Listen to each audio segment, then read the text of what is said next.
The rain taps against my window, creating little rivers that distort the Seattle skyline beyond.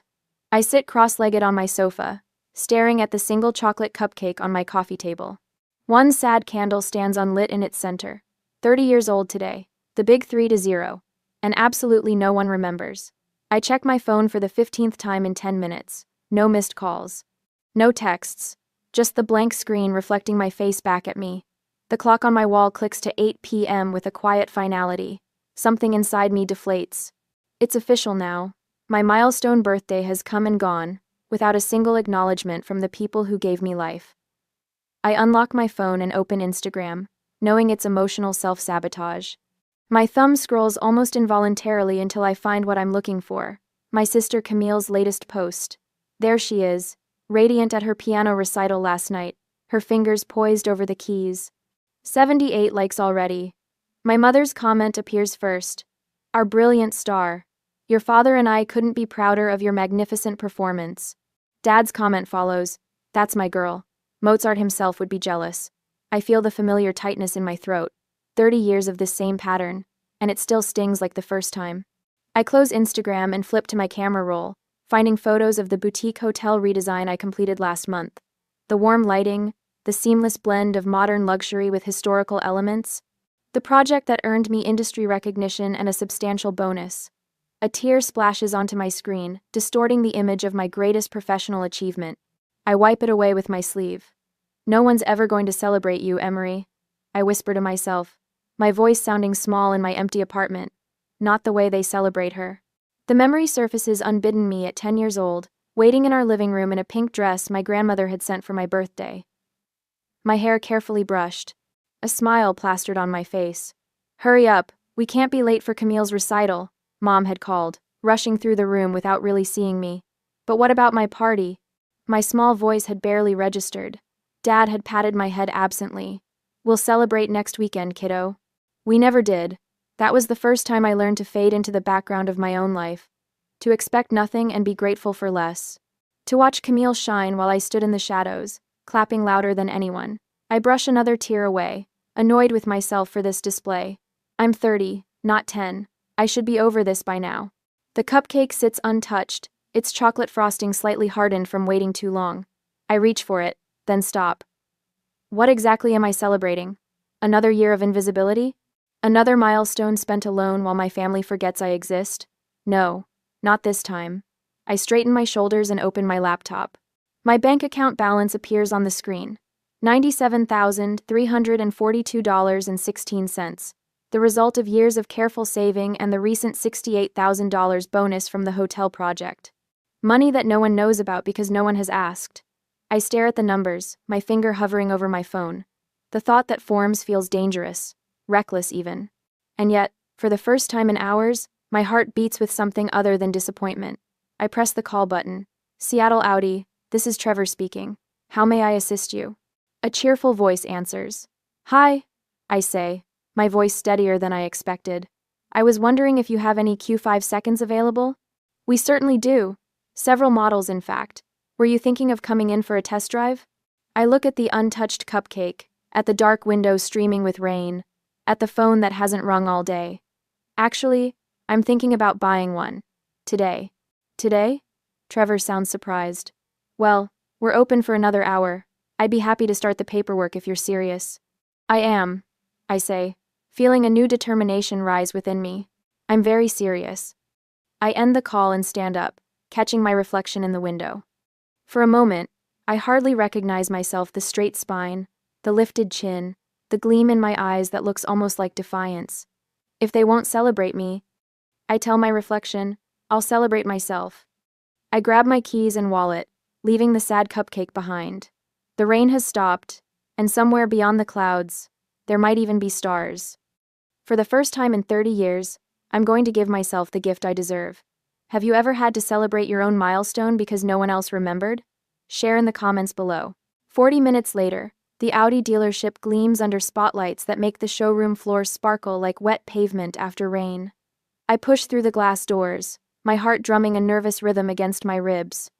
A man in a crisp button-down approaches with the practiced smile of someone who knows how to size up a potential customer. Welcome to Seattle Audi. I'm Trevor. His handshake is firm, confident. What brings you in this evening? I called earlier about the Q5. My voice sounds steadier than I feel. I'd like to buy one. Today. Thanks for watching. Trevor blinks, surprise flickering across his face. Of course. Let me show you our selection. He leads me through a showroom of sleek vehicles that reflect the overhead lights in perfect curves. The midnight blue Q5 sits in the corner, almost watchful, as if it's been waiting for me. I run my fingers along its glossy surface, seeing my reflection distorted in the paint, a woman with purpose in her step.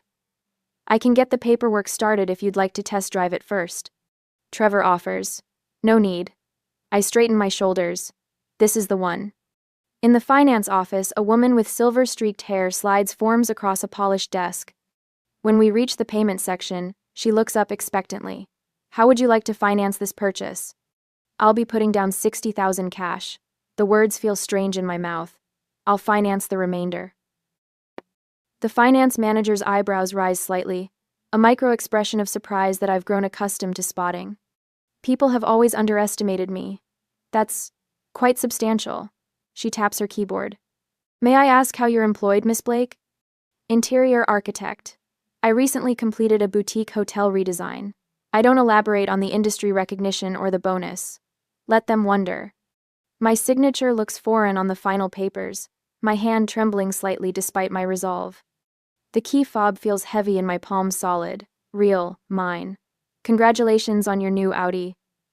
Trevor walks me to my purchase, standing proudly beside it as if he had something to do with its creation. I catch my reflection again in the deep blue paint. The overhead lights create a halo effect around my figure. For a moment, I hardly recognize myself. There's something different about the set of my shoulders, the tilt of my chin. Back home, I park in front of my apartment building, unable to stop looking back at the car as I walk toward my door. It looks almost defiant under the streetlights. Inside, I pull out my phone and scroll to Instagram. My finger hovers over the camera icon before I grab my jacket and head back outside. This needs to be done right. 30 minutes later, I'm at Cary Park. The Seattle skyline stretches before me, the Space Needle illuminated against the night sky. I position my new Audi with the city lights as backdrop, adjusting the angle until it looks perfect, the midnight blue exterior catching the glow of the city like a mirror. I take several photos, selecting the best one. The caption takes longer than the photo shoot. I type and delete, my thumbs dancing nervously across the screen. Finally, I settle on. Happy birthday to me. Dream car, dream life. My finger hovers over post for a full minute. This isn't just about the car, it's a declaration, a statement about my worth that my family has never been willing to make. I press the button before I can change my mind. The notifications start almost immediately. Colleagues from the design firm, friends from college, former classmates. The likes accumulate, along with surprised comments. Oh my God, Emery, what a beauty. Happy birthday. You deserve it. Didn't know you were in the market for an Audi. Congrats. I'm savoring a moment of vindication when my phone buzzes with a call. Mother. I stare at her name on the screen for 3 rings before answering. Emery Jean Blake. My full name. Never a good sign. Where did you get that kind of money? No. Happy birthday. No. How are you? Just immediate suspicion. Hello to you too, Mom. I lean against the Audi's hood, feeling its solid presence supporting me. I earned it. That car costs more than most people make in a year. Harold, come talk to your daughter about this car she's apparently bought. I hear rustling as the phone changes hands. Emery? Dad's voice carries the same tone he used when I was 16 and came home past curfew. Is this some kind of lease arrangement? Because financially this seems... It's mine, Dad, paid mostly in cash. The words taste sweet in my mouth, from my bonus on the Fairmont project. Excess. Silence stretches between us. I can almost hear him calculating, reassessing. Well, his voice has shifted, unsure of its footing. That seems impulsive.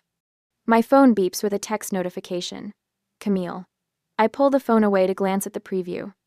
Wow, didn't think you could afford something like that. Mom and Dad freaking out, lol. The family group chat explodes seconds later. Messages pile up about my sudden extravagance and unexpected purchase. Not one message acknowledges what day at Island. Mother's voice returns to the line. We need to discuss this as a family. Dinner. Tomorrow night. 6 o'clock sharp. Is this an invitation or a summons? I ask, surprising myself with my boldness. This is family, Emery. We're concerned. I glance at my watch. 9:43 p.m. My birthday nearly over, still unacknowledged. I'll be there, I say finally. But I'll be driving myself. After hanging up, I sit in my new car, hands resting on the premium leather steering wheel. The silence wraps around me like a blanket. Tomorrow will be a reckoning, but tonight is still mine. I start the engine and drive toward downtown. The streets are quieter now, most commuters long gone. I find a small bakery near Pike Place that stays open late. The bell tinkles as I push through the door. You caught us just before closing, says a woman wiping down the counter. What can I get you? A birthday cake. The words come out softer than I intended. A small one. She shows me a simple chocolate cake with buttercream frosting. Any message? I hesitate only briefly. Happy birthday, Emery. From me to me. Her eyes meet mine with quiet understanding as she pipes the message onto the cake in elegant script. No questions asked, just a sympathetic smile as she boxes it up. Hope it's a good one, despite everything, she says, sliding the box across the counter. Back in the car, I place the cake carefully on the passenger seat. In the window reflection, I see a woman I'm just beginning to recognize, someone who has decided her own worth isn't up for debate anymore. The cake sits beside me like a passenger as I navigate the rain-slicked streets, heading home to finish celebrating the birthday no one else remembered. The next evening, the tires of my new Audi crunch on the familiar gravel driveway of my parents' Bellevue home. I park deliberately beside Dad's practical sedan, the contrast between our vehicles, a physical manifestation of our differences. Through the large bay window, I catch their silhouettes, Mom, Dad, and Camille watching my arrival. Their expressions shift from judgment to surprise as they register the gleaming vehicle. I sit for a moment, hands still gripping the wheel. The cake box waits patiently on the passenger seat, its message hidden inside like a time bomb. A deep breath fills my lungs. 30 years of swallowed words press against my throat. Today is different, I whisper to my reflection in the rearview mirror. I gather the cake box and step out into the cool evening air. Mom opens the front door before I reach it. Emery! What a surprise! Her eyes dart past me to the Audi, then back to my face. Come in, dinner's almost ready. Dad stands in the foyer, arms crossed. That's quite a vehicle you've got there. Yes, at Island, I offer nothing more as I step inside, brushing past him with the cake box held carefully in front of me. Camille hovers nearby, curiosity battling with discomfort on her face. Hey, Em. Nice car. The dining room looks the same as always, the polished maple table where we've celebrated countless milestones, most of them Camille's. Crystal glasses catch the light from Mom's prized chandelier. The table is set with the good china, the kind reserved for important occasions. Never my birthdays. Merlot? Mom offers, already pouring, just water, thanks. I want a clear head for what's coming. Dad takes his seat at the head of the table, his kingdom secure. So, Emery, that car must have set you back. Financing these days is a trap, you know. Those dealers will tell you anything to get you to sign. I sip my water. No financing needed for most of it. The silence that follows feels physical, like a weight pressing down on the room. Mom busies herself serving pot roast, her specialty, while Dad clears his throat repeatedly. Camille glances between us, sensing the undercurrents. The Thompson Hotel project must have gone well. Camille offers, reaching for the salt. It did. I cut a small piece of meat. The client was very pleased. Hotels are risky investments these days, Dad says, his fork stabbing a carrot. Tourism fluctuates. You should be putting money into your retirement, not depreciating assets. Harold, Mom warns quietly. What? I'm just saying what any responsible parent would. These big purchases at her age. I continue eating methodically, letting his words wash over me. The same dismissal, different day. I've heard variations of this lecture my entire life. My choice of university, too expensive. My apartment in the wrong neighborhood. My career, unstable. The dinner progresses with carefully navigated small talk. Weather. Camille's upcoming recital. The neighbors' renovations.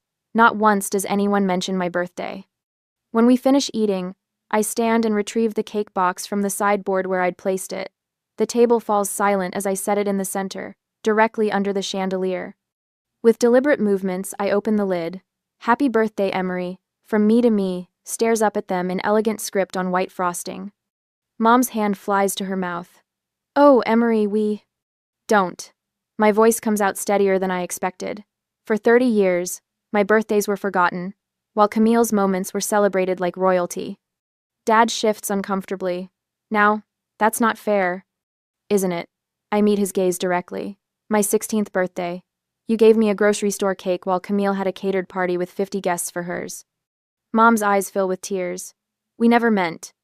My 20th birthday coincided with Camille's college graduation. Not only did everyone forget, but you scheduled a family vacation to celebrate her, and didn't include me, because someone needed to watch the house. Not one knows. Camille's eyes widen. "I never knew that." "And this year?" I continue, my voice gaining strength with each word. Complete silence. Not even a text message. The room stills. The only sound is the ticking of the grandfather clock in the corner, marking seconds of uncomfortable truth. I stand straighter, shoulders back. I gave myself the gift I deserved, and I don't need anyone's approval. "Broad." "But $50,000 on a car?" Dad sputters. "It's irresponsible." "Is it? The hotel project I just completed? The one none of you asked about? I transformed a struggling property into a destination, increased their revenue by 35%. Earned an industry award." I pause, letting the weight of my accomplishments sink in. "And a $68,000 bonus." Mom gasps softly. "That's my money, earned through my talent and my hard work. After decades of being invisible in this family, I decided to finally recognize my own worth." Mom dabs at her eyes with a napkin. "We never meant to make you feel that way." "It's not about intention." I keep my voice level, though my heart pounds. "It's about 30 years of consistent actions. It's about creating a family dynamic where one child matters and one doesn't." Dad stares at his plate, uncharacteristically silent. Camille reaches toward me, then pulls back. I never realized. I was so wrapped up in myself, in all the attention. I should have seen it." "Yes, you should have." The words come out sharper than intended, but I don't apologize. "But you're not the architect of this family structure. You just benefited from it." I turn back to my parents.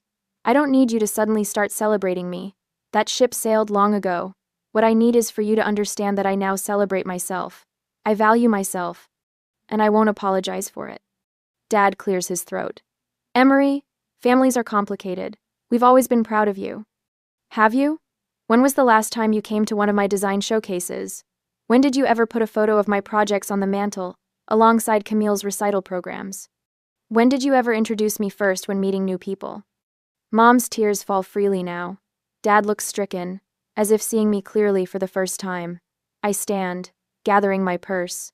I'm not asking for apologies or promises to change. I'm simply stating facts.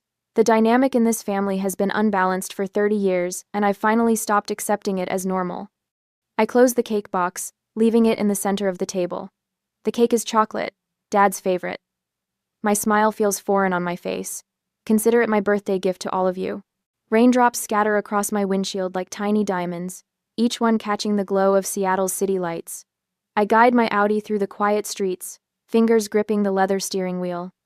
With each mile between me and my parents' Bellevue home, the tightness in my chest loosens. The confrontation replays in my mind, their faces when I opened that cake box. The silence that followed my words. For 30 years, my birthdays were forgotten while Camille's moments were celebrated like royalty. My voice hadn't trembled. Not once. I passed the Space Needle, illuminated against the night sky. From certain angles in the city, it looks like a UFO, hovering above downtown, ready for takeoff. Tonight, it feels like a beacon, a reminder that sometimes you have to reach impossible heights to be seen. When I reach my apartment building, I sit in the car for several minutes, watching raindrops race down the windshield. The leather seats still smell new. The dashboard lights glow soft blue in the darkness. This car isn't just transportation. It's proof that I can give myself what no one else would. Inside my apartment, everything looks different somehow. The same furniture, the same art on the walls, but the space feels charged with new energy, as if the woman who left this morning isn't the same one who returned. My phone buzzes. Then again. And again. I pour a glass of wine before checking the messages. 3 from Mom, 1 from Dad, 1 from Camille. Mom's first. We never meant to hurt you like that. You have to understand. Second. Your father and I love both our girls equally. We always have.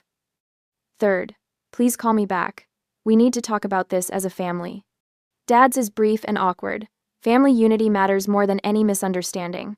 Let's not let this create a divide. Misunderstanding.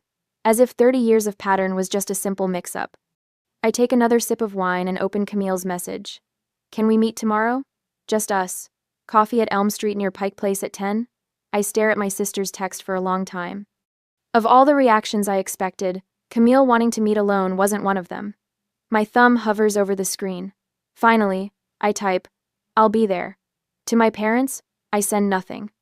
Morning brings a thin layer of fog hovering over Elliott Bay. I arrive at the coffee shop 10 minutes early, choosing a table by the window where I can watch for Camille. She walks in 5 minutes late, her concert pianist posture unmistakable even in casual clothes. Our eyes meet. Something in her expression makes my heart catch vulnerability I've rarely seen from my perfect sister. I got you a latte, I say as she sits down.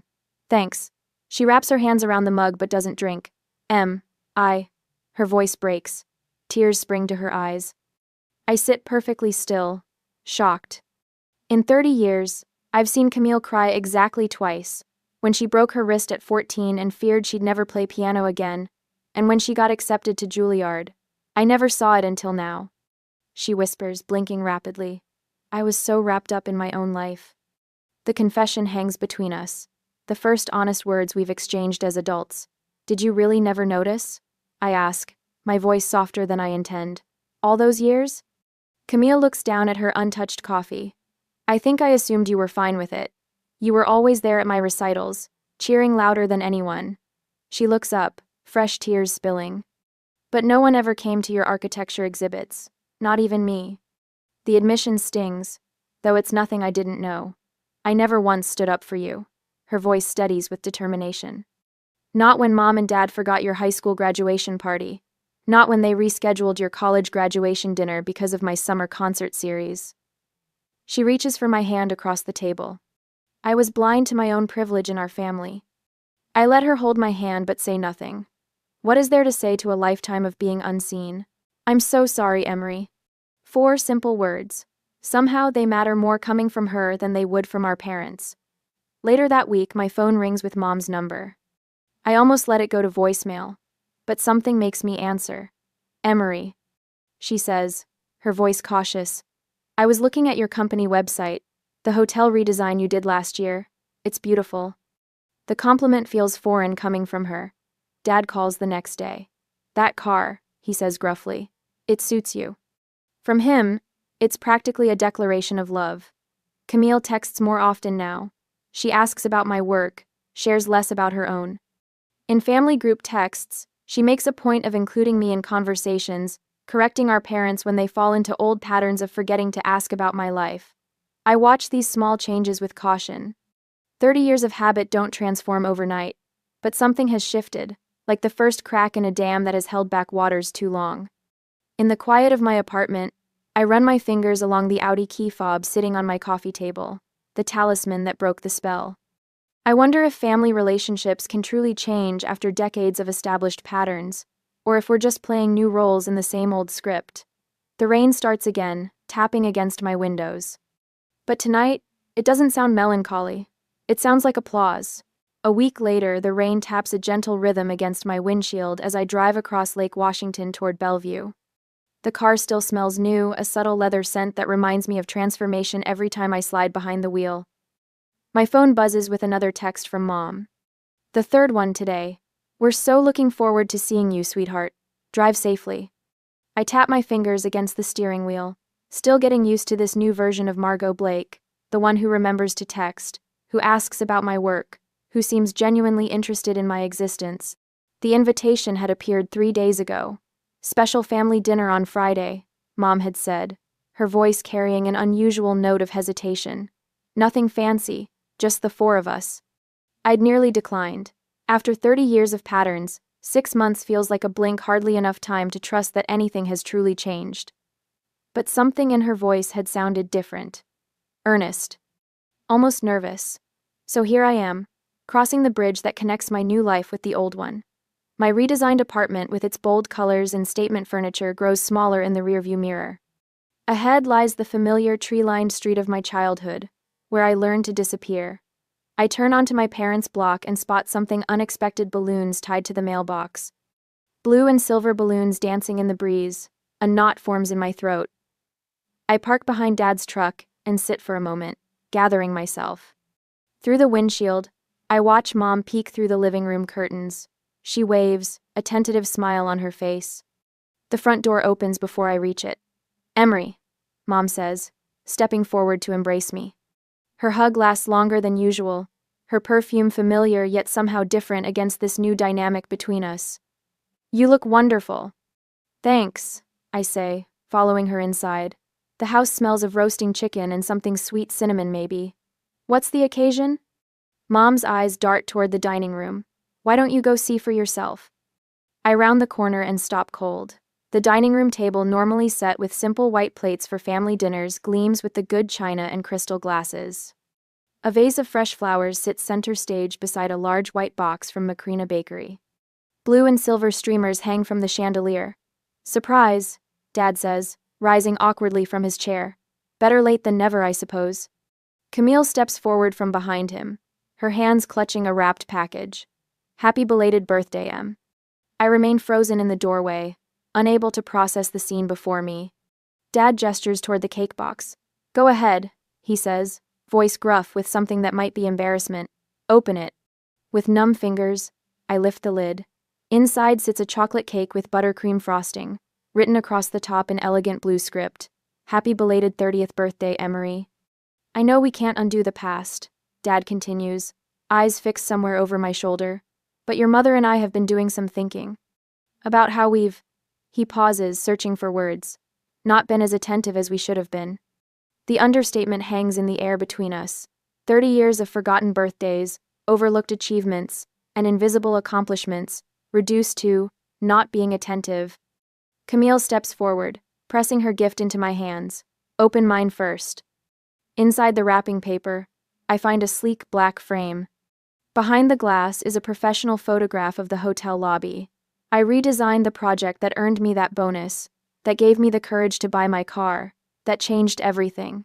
Beside the photo is the review from Seattle Architecture Monthly, praising the bold vision and flawless execution. "I had it printed and framed," Camille says, watching my face. "I thought maybe you could hang it in your office." "Thank you," I whisper, genuinely touched by her thoughtfulness. This island, perfect. We sit down to dinner, the conversation stilted but sincere.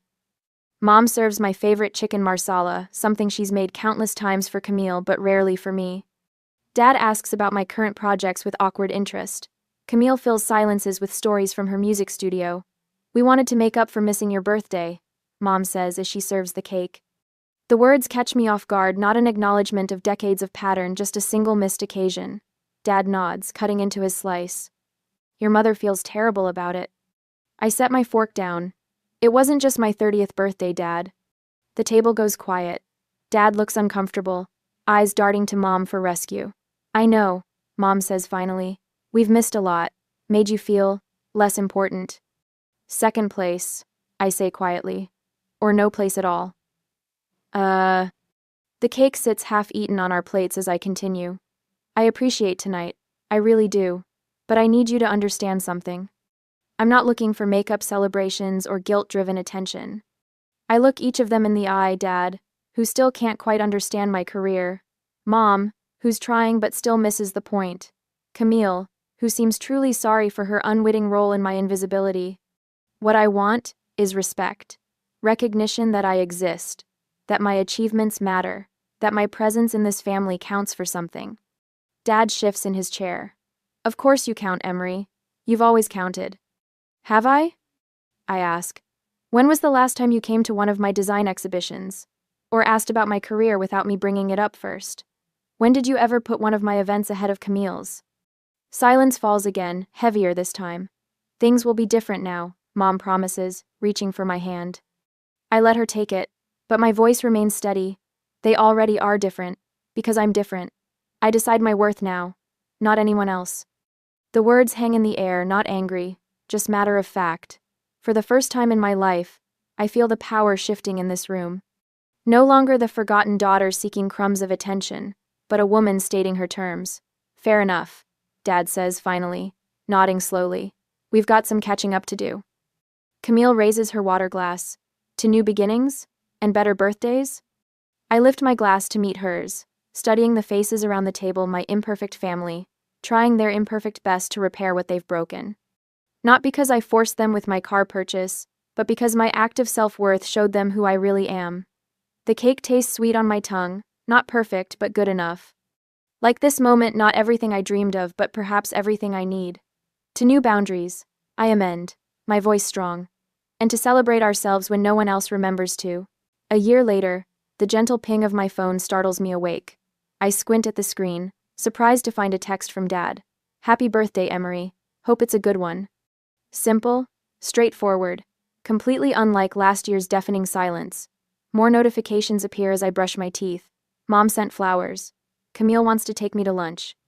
My colleagues have planned something at the office. The contrast with my 30th birthday strikes me like a physical sensation, warm sunlight after a year of storms. I slide into my Audi, running my hand over the leather steering wheel. For a year now, this car has been my daily reminder of the moment I decided to value myself. Today, it carries me toward a birthday that others finally remember. At the design firm, my team surprises me with champagne and a towering chocolate cake. My assistant, Ben, holds up a toast. To Emery, whose redesign of the Harborview Hotel just landed us the Westlake Tower contract. The client specifically requested you.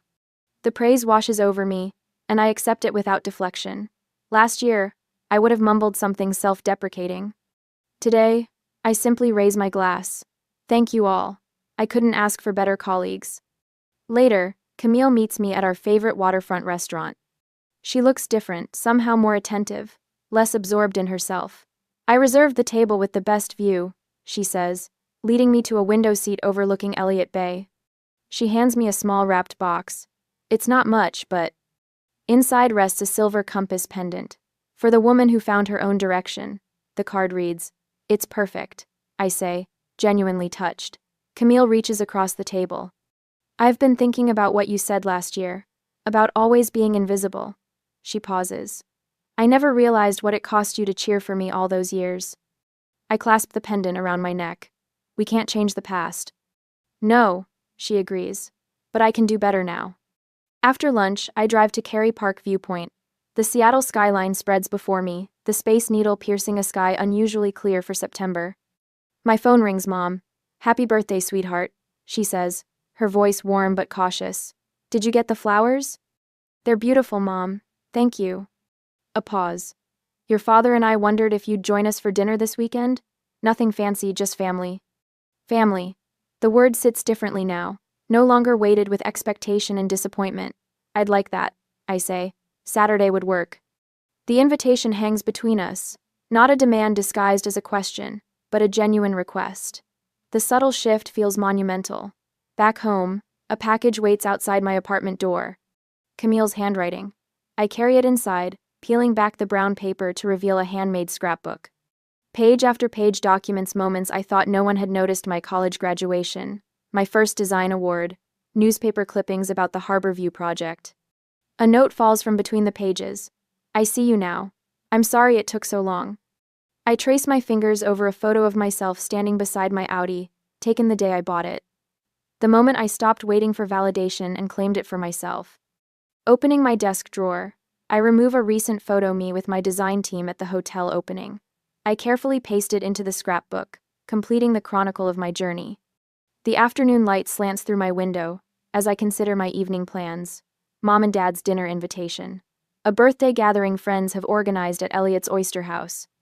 Both options remain open, neither carrying the weight of obligation.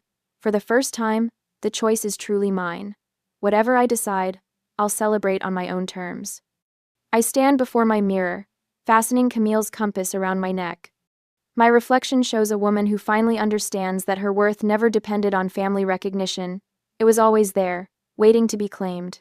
My car keys glint on the counter, catching the light. The Audi wasn't just a purchase, it was a declaration. A promise to myself that I would never again wait for others to acknowledge my milestones. Some gifts change more than your possessions. They change who you are. The sun beats down like a hammer against an anvil, each ray searing my exposed skin as I stumble forward. My throat feels like sandpaper, my tongue swollen and useless in my mouth.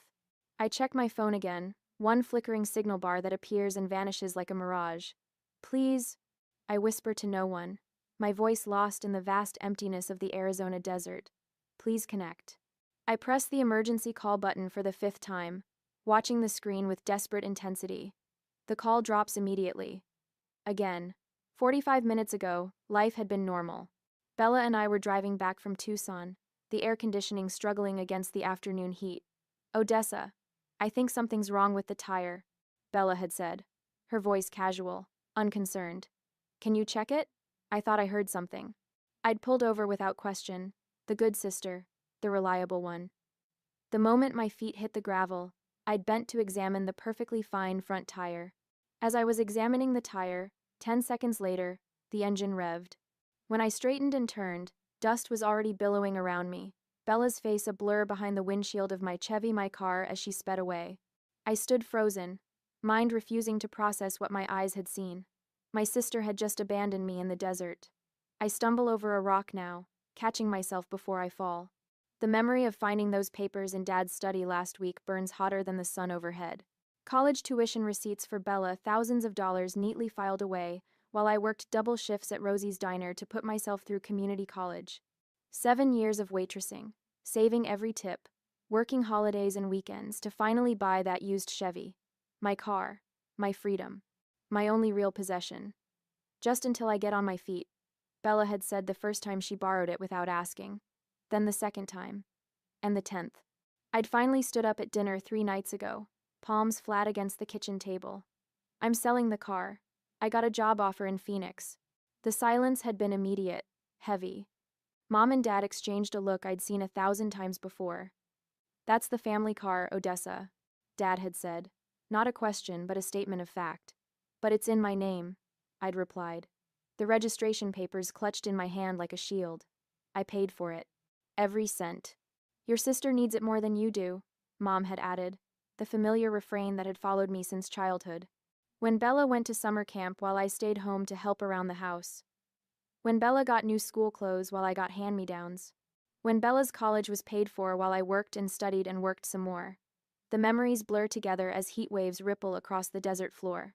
I think of my childhood bedroom, walls bare while Bella's room overflowed with posters and trophies. I think of the keys always missing from my purse, of plans canceled because Bella needs the car tonight. I'd finally said no yesterday when Bella asked to borrow the car again. Just one simple word that had felt like swallowing broken glass. No. No. Dad's face had darkened immediately. Family comes first in this household, Odessa Lynn. You know that. Mom's eyes had filled with tears. After everything we've done for you. I'd looked between them.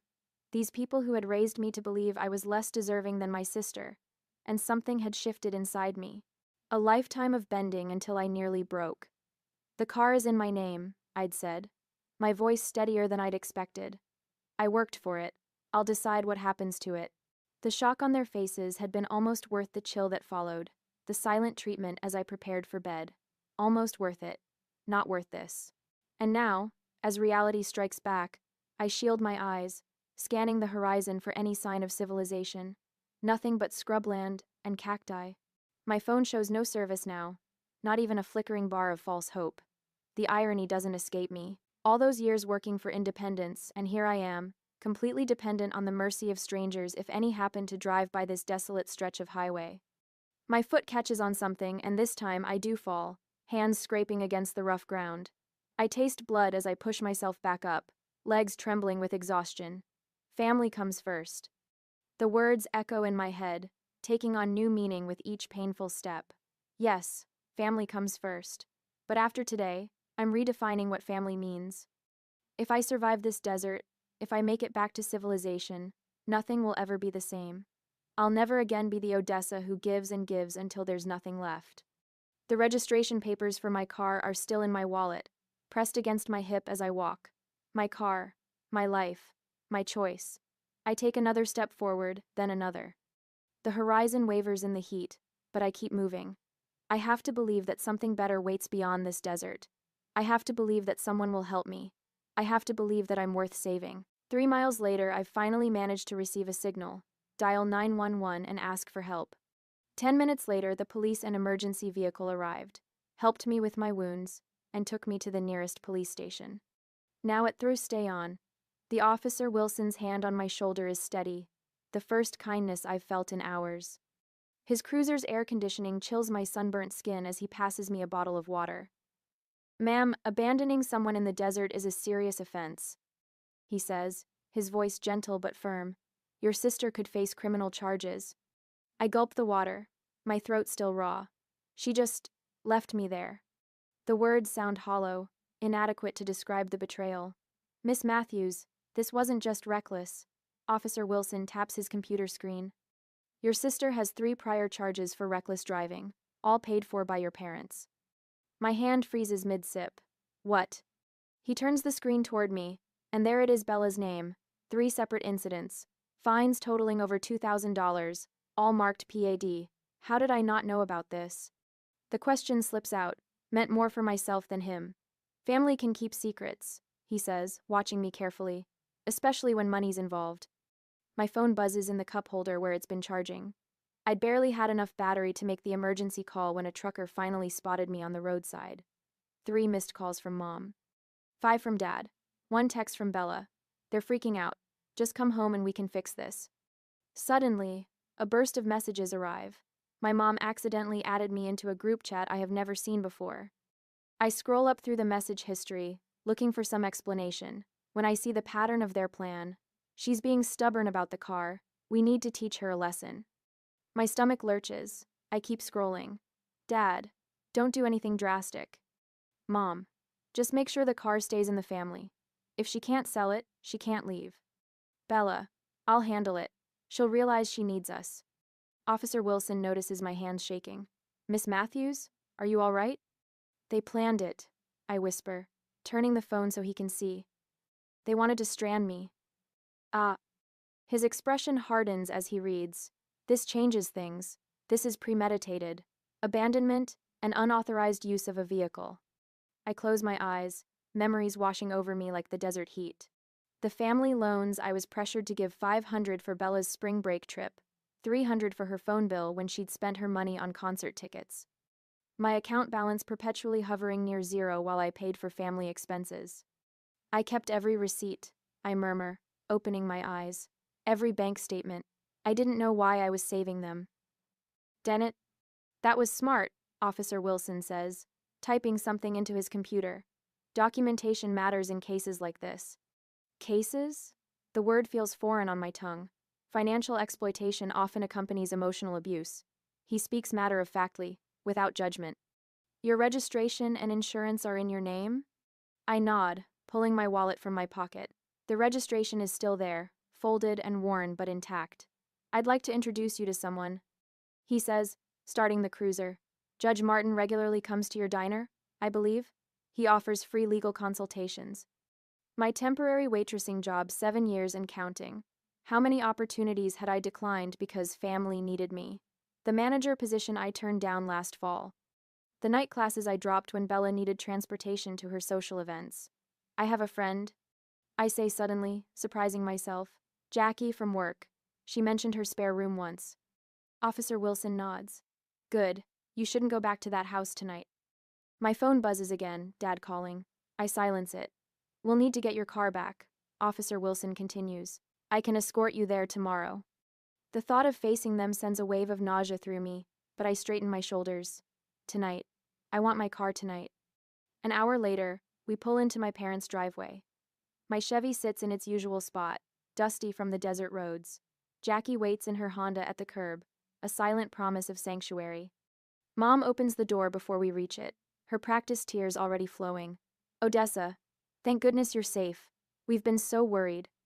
Behind her, Dad stands with his arms crossed. Bella peeks from the hallway, her expression unreadable. Miss Isabella Matthews? Officer Wilson's voice carries an authority I've never possessed. I need to speak with you about abandoning your sister in a life-threatening situation. It was just a misunderstanding, Mom interjects, reaching for my arm. I step back, her fingers grasping air. We have the text messages, Mrs. Matthews, Officer Wilson says calmly. The color drains from her face.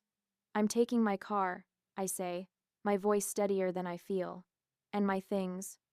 You can't just, Dad begins. Actually, sir, she can.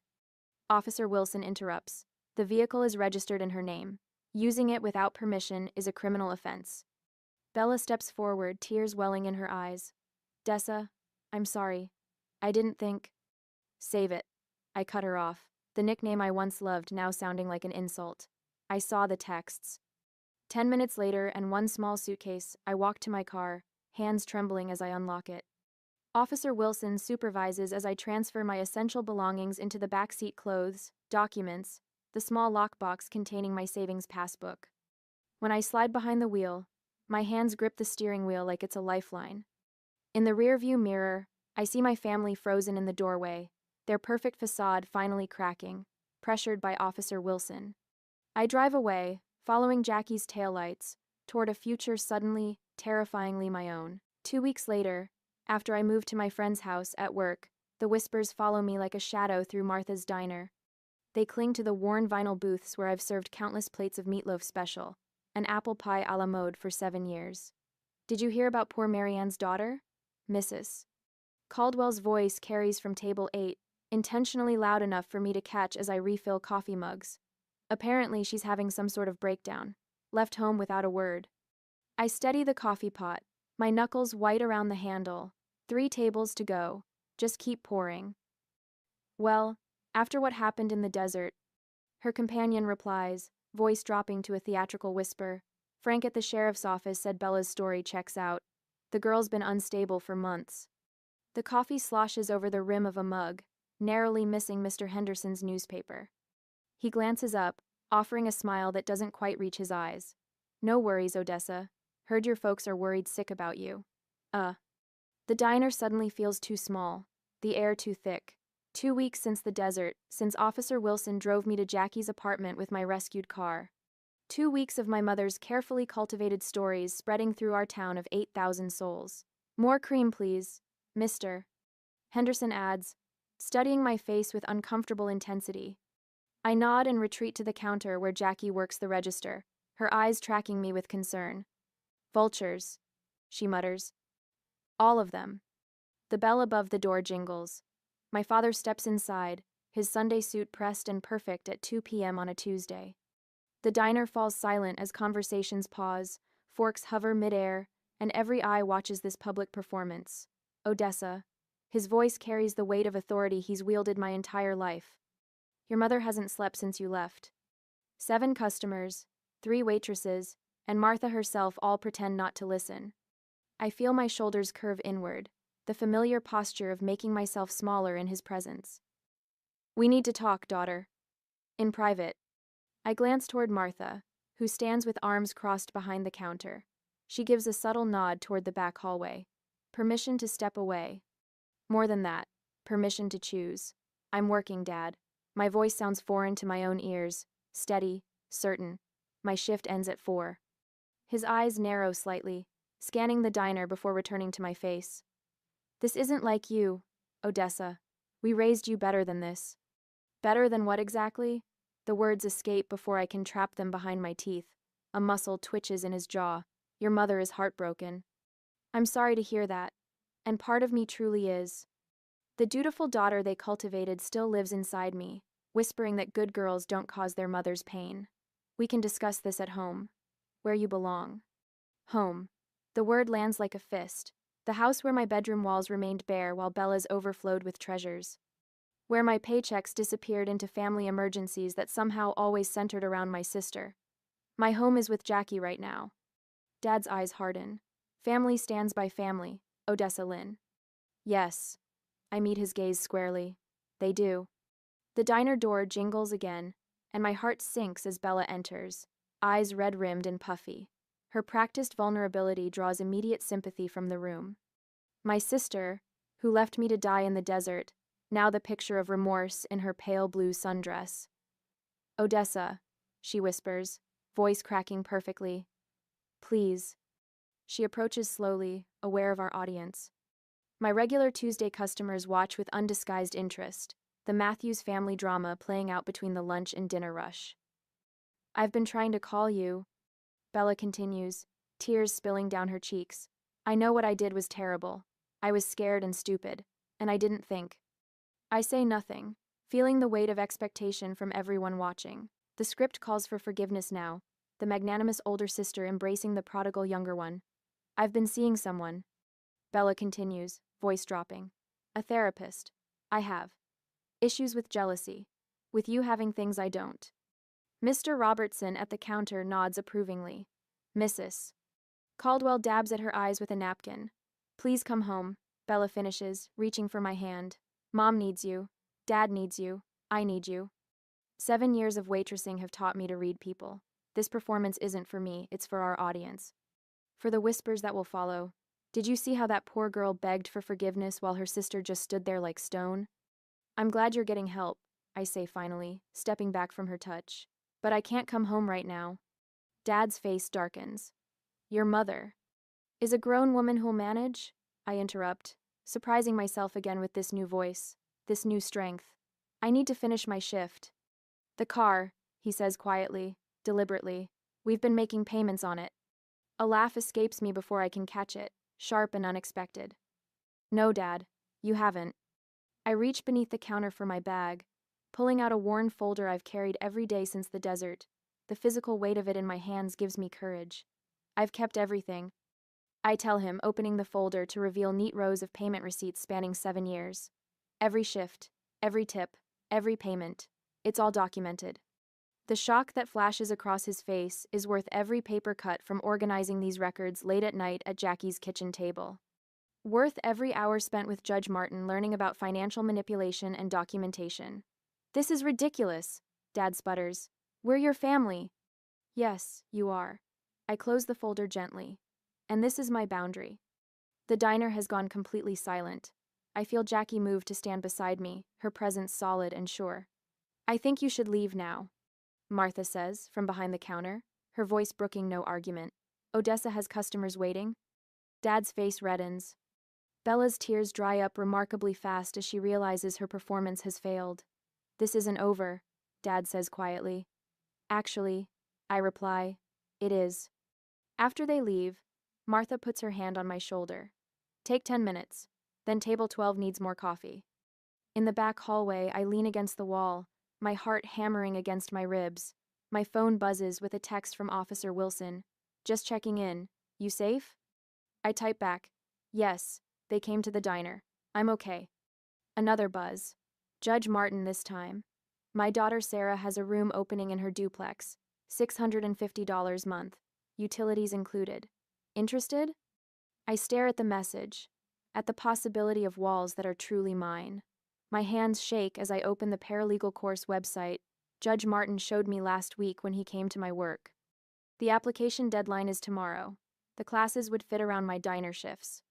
For the first time since the desert, I allow myself to imagine a life beyond this town, beyond the whispers, beyond the constant pull of family obligation, a life where no is a complete sentence, where boundaries aren't declarations of war but simple statements of fact. I type back to Judge Martin. Very interested. When can I see it? 10 minutes later, I return to the diner floor, coffee pot in hand. Mrs. Caldwell and her friend fall silent as I approach their table. More coffee? I ask, my voice steady. Mrs. Caldwell studies my face, searching for cracks. Your poor mother called me this morning. She's beside herself with worry. I pour the coffee precisely to the rim, not a drop spilled this time. That's between her and her therapist, I imagine. Her mouth opens, then closes. I move to the next table, feeling something unfamiliar stretching through me. Not quite peace, not quite power, but something close to both, growing stronger with each step I take. A week later, I decided to fully escape from my family, so I came to collect all the things that are left at the house. The police cruiser idles at the curb, a silent guardian as I slide the last box into Jackie's hatchback. Officer Wilson stands with arms crossed, his presence transforming my childhood home into unfamiliar territory. "Need anything else from inside, Miss Matthews?" he asks, sunlight glinting off his badge. "Just one more thing." My footsteps echo through rooms, suddenly small and foreign. In my bedroom, stripped of everything except the furniture that was never truly mine, I run my fingers along the windowsill, where I once pressed my forehead against cool glass, dreaming of escape. The walls hold 17 years of whispered plans, of calculations scribbled by flashlight, of promises I made to myself while Bella's laughter floated from downstairs. Mom appears in the doorway, her face arranged in the expression that once paralyzed me with guilt. "Odessa, please, we can talk about this like adults." I say nothing, moving past her with measured steps. "Your father hasn't slept since you left," she calls after me. "Is that what you wanted?" The words slide off me like rainwater. My silence is unfamiliar to her, a language she can't manipulate. In the living room, Dad paces near the fireplace, while Bella perches on the couch, mascara-smudged eyes watching my every move. "That car contains personal gifts I purchased," Bella announces as I reach the door. "I should at least get those back." I turn, finally meeting her gaze. "Itemize them. Send the list to Officer Wilson. With receipts." Her mouth opens, then closes. We both know no such receipts exist. Outside, I slide into Jackie's passenger seat. Through the windshield, I watch my family's tableau, 3 figures framed in the doorway, suddenly powerless without my participation in their drama. "Done?" Jackie asks, starting the engine. "Done." 40 minutes later, I sit cross-legged on Jackie's floor, laptop balanced on my knees. My finger hovers over the button, hesitating only briefly before clicking publish. The car listing goes live, priced just below market value to guarantee a quick sale. I close my eyes, breathing deeply as I create a new email address, separating my digital identity from the one my family knows. That night, my phone vibrates against the hardwood floor. Dad's number. I silence it without looking at the message, adding it to the growing collection of unheard threats and manipulations. "Your father called the landlord," Jackie says, appearing in the doorway with 2 mugs of coffee. "Tried claiming you have outstanding debts that make you a rental risk." I accept the coffee, unsurprised. "What did Mr. Grayson say?" "Told your dad he's known you since you were 16 bussing tables, and maybe he should worry more about his own credit score." She grins, sitting beside me. Small towns cut both ways. My phone lights up again, Mom's number. Against better judgment, I glance at the message preview. "Emergency room. Please call. It's serious." 10 minutes pass. 20. My hands shake slightly, muscle memory of decades of urgent family summons, but I continue typing job application answers, letting the phone sit untouched. An hour later, it buzzes with a text from my cousin Sarah. "For your information, your mom's fine. Playing bridge at Aunt Linda's. Thought you should know." The knot in my stomach loosens. Another test failed. Morning brings unexpected allies. My regular customers at the diner have formed a protective circle after Bella's tearful performance yesterday. My sister posted a heartbreaking message on Facebook but got laughed at. "Mrs. Abernathy stops me between coffee refills, her weathered hand catching mine. "Heard about that social media nonsense your sister posted," she says. "Don't you worry. We set the record straight at Bible study." Days later, the pastor's wife pointedly asks about my desert ordeal, while Bella stands frozen at the pharmacy counter. Officer Wilson mentions the abandonment case at the hardware store, where Dad buys his fishing gear. Judge Martin speaks quietly with our church elders about troubling family patterns after Sunday service. The town's invisible communication network, once weaponized against me, now carries a different current. Then one Monday morning, my phone chimes with an email notification. The car sold. Full asking price, cash, pickup, tomorrow. My ticket to Phoenix made real. 30 minutes later, a court clerk calls. "Miss Matthews, your restraining order hearing has been moved up." Judge Franklin reviewed the evidence, particularly the prior driving incidents. "It's been granted." I hang up, hands steady for the first time in weeks. 2 hours later, another call, my potential employer in Phoenix. "We'd like to offer you the position," the HR director says. "Actually, we can do a bit better than the salary we discussed." That evening, Dad calls from an unfamiliar number.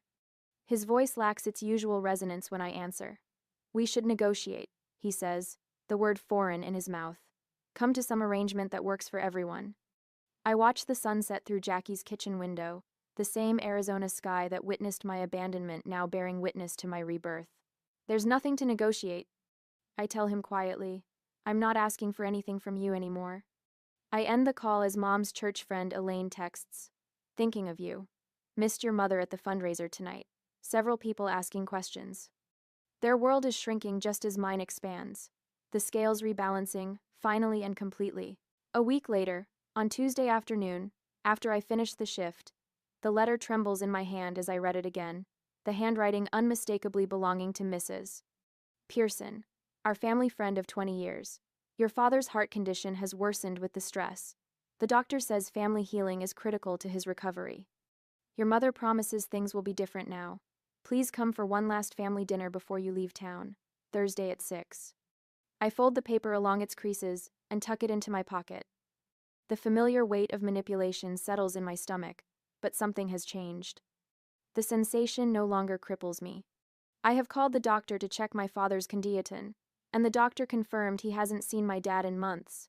You don't have to go, Jackie says from her position on the couch, feet propped on a coffee table scattered with paralegal textbooks.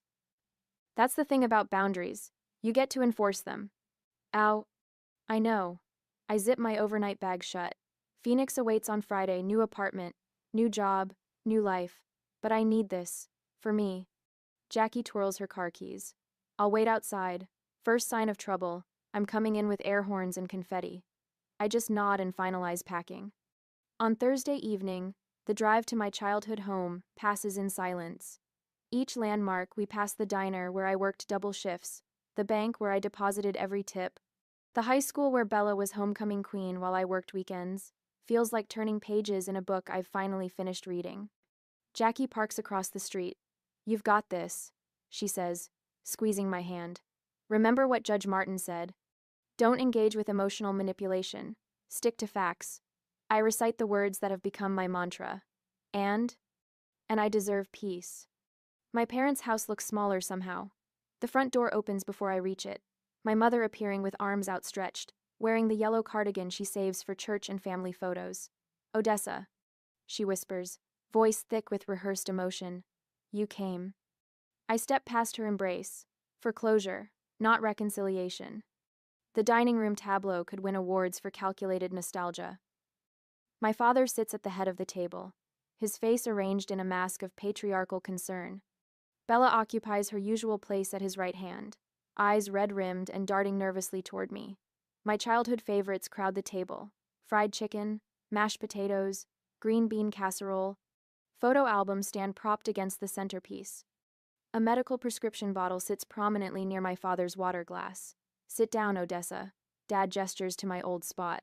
Family dinner isn't complete without everyone present. I remain standing, clutching the folder I brought. How's your heart condition, Dad? His hand reflexively touches his chest. The doctor says stress is the primary factor. Interesting. I set my folder on the table. Because I called Dr. Winters 2 days ago. He hasn't seen you in 8 months, and your last checkup showed perfect cardiac health. The silence expands like desert heat. Dad recovers first. Blood is thicker than water, Odessa. Whatever issues we've had. That's not even the correct quote. I interrupt.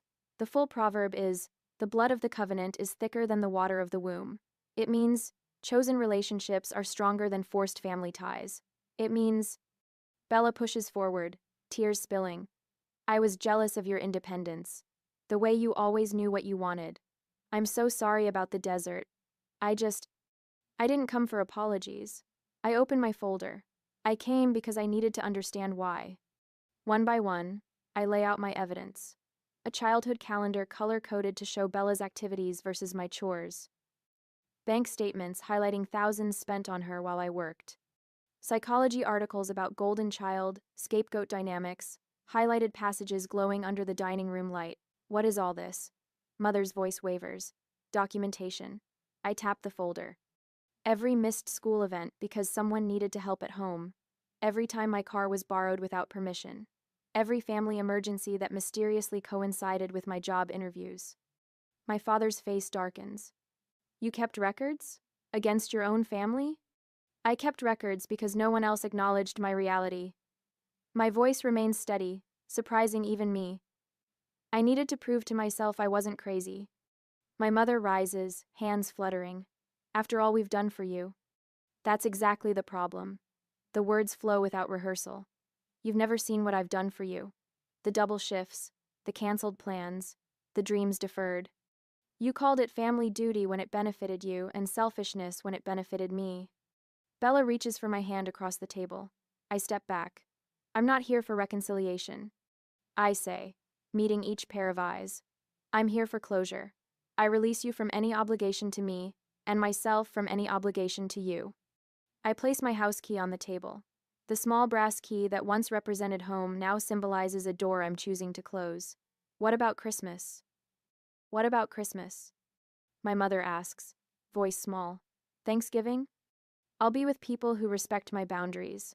I gather my documentation, sliding it back into the folder with calm precision. I wish you healing. All of you. My father stands, anger replacing his calculated concern. If you walk out that door, you'll what? I ask, genuinely curious. Abandon me in the desert? Take my car? Question my worth? You've already done your worst. Bella sobs into her hands, my mother clutches her cardigan, and my father towers with impotent rage. The scene should devastate me. Instead, I feel a curious lightness. Goodbye, I say simply. I walk out without tears or drama, closing the door with gentle finality. The night air fills my lungs with something that feels remarkably like freedom. Jackie waits in her car, window rolled down. You did it, she says, hand warm on my shoulder. I did. I look back at the house one last time. Now I can start. We drive away from the past toward tomorrow's horizon.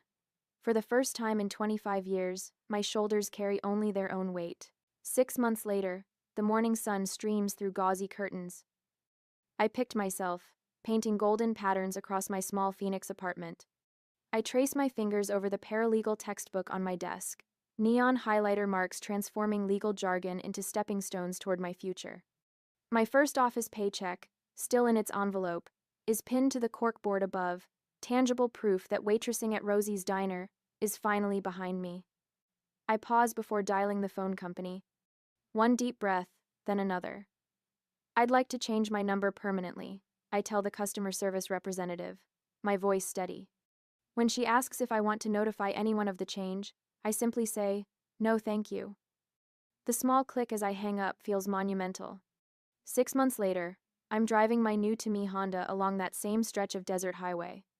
The steering wheel feels different under my hands, this car purchased with my own money, chosen for reliability rather than someone else's approval. I recognize the mile marker where Bella abandoned me, but today I pull over by choice. The Arizona sunset transforms the landscape into a watercolor painting, crimson and gold washing over sand and cacti.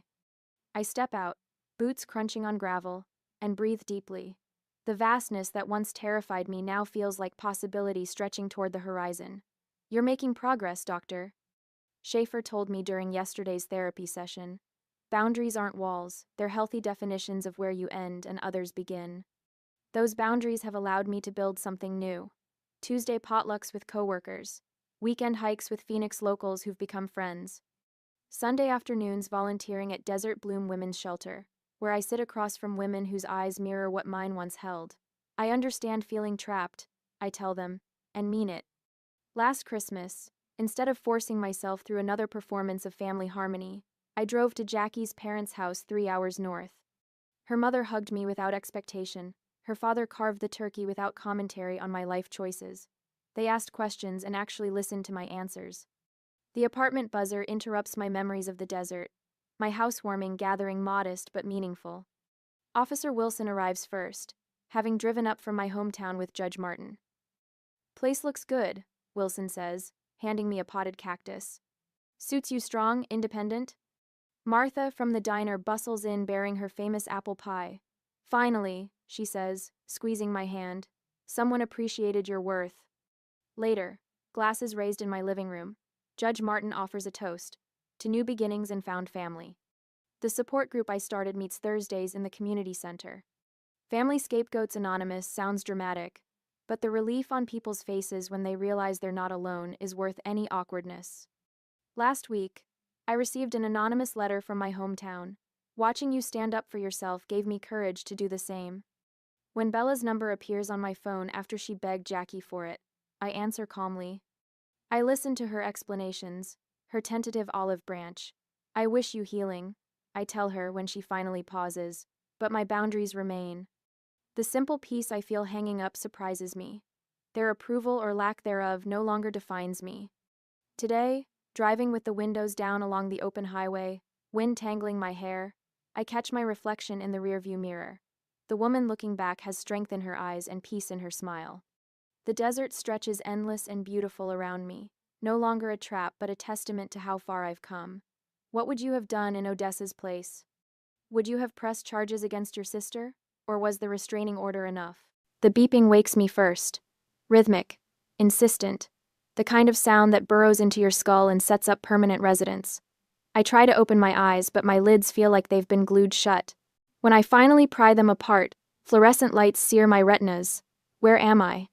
The answer comes in fragments. White ceiling tiles.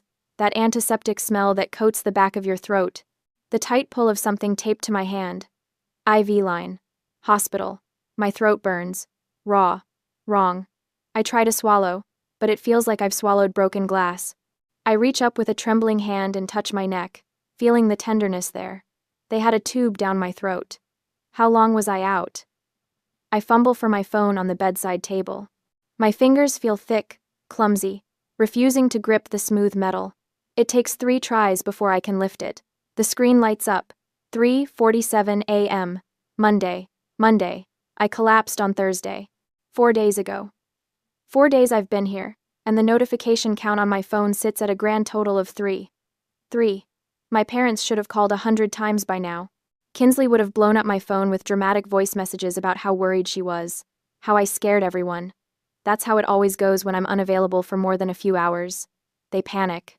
They demand. They need. But my screen shows nothing. No missed calls. No frantic texts, asking where I am or if I'm okay.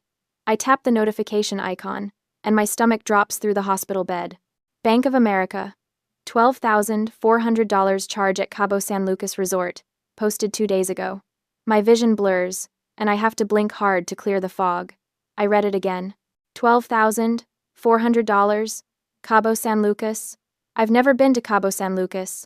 I haven't been anywhere in 3 years except Seattle and the occasional logistics conference in Portland. The second notification is Instagram. I don't even remember the last time I opened Instagram. Kinsley lives on it, posts her entire existence for strangers to consume. I only keep the app because she guilt trips me when I don't like her photos fast enough.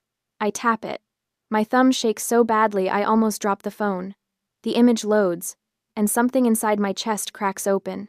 Preston, Deidre, Kinsley, all 3 of them clustered around a table, margaritas raised high, the ocean glittering behind them in perfect sunset lighting. My father wears that stupid Hawaiian shirt I bought him last Christmas. My mother has her hair done in beach waves, makeup flawless. Kinsley is mid-laugh, head thrown back, designer sunglasses perched on top of her head. The caption reads, Healing Trip W, the fam. Disconnect to reconnect. Family first. Posted yesterday. While I was at the hospital, they were toasting each other in Cabo. The third notification is a voicemail. I press play, even though part of me already knows what I'll hear. Callie, it's Mom. We just wanted to let you know we made it safely. The resort is absolutely gorgeous. Your father says the golf course here is top tier. Anyway, we'll check in later. Love you. Chipper. Breezy. Not a single question about why I haven't responded.